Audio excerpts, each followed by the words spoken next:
ایک جگہ پڑھا تھا کہ ایک شخص صبح جب اپنے کام کاج کے لیے نکلا تو اس کا موبائل کسی نے نکال لیا. اب وہ سارا دن بڑا پریشان رہا نا موبائل کے حوالے سے. خیر جب شام کو یہ گھر پہنچا تو دیکھا کہ گھر کا دروازہ کھلا ہوا ہے. اب اندر داخل ہوا تو بڑا عجیب ماحول نظر آیا کہ جو گھر زوجہ تھیں تو ان کا سامان پیک ہو رہا تھا اور ساس بھی آئی ہوئی تھی. سسر صاحب بھی ڈرائنگ روم میں بہت غصے میں نظر آ رہے تھے. تو بڑا یہ کنفیوز ہو کر اپنے سسر کے پاس گیا اور کہا کہ ابو خیریت ہے، یہ سب کیا ہو رہا ہے؟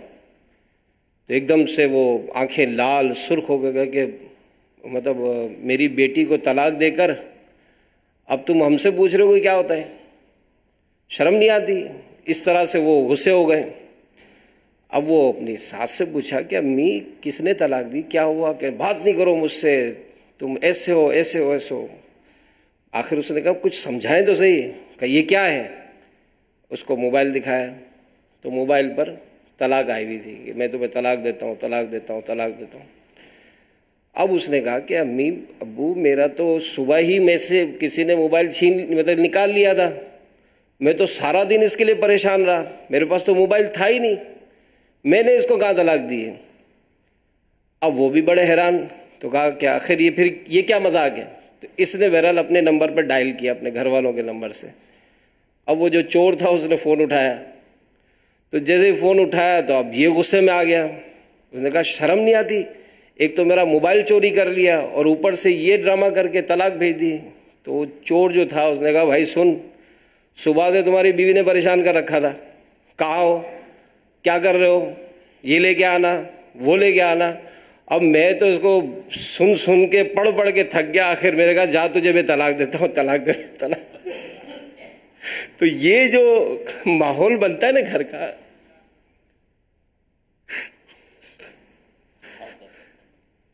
اسٹوری کی ابتدا جو نا،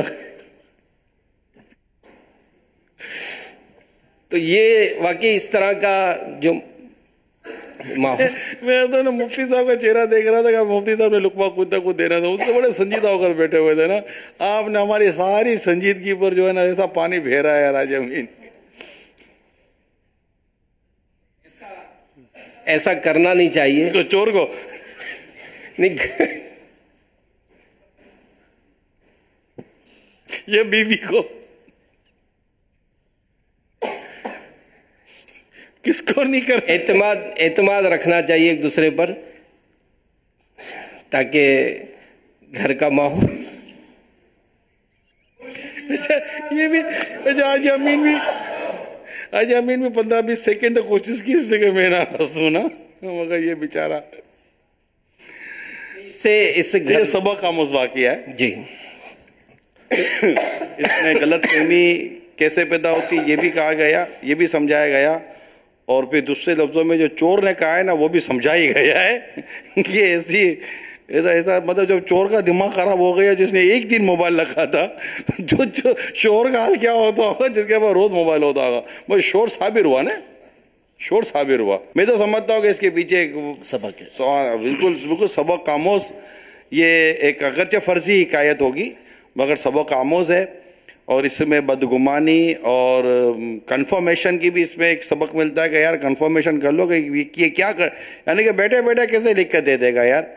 تو کنفرمیشن کر لیں کہ یہ ساری چیزیں اب وہ چلو، لیکن عورتوں کو بھی سمجھا دیا نا.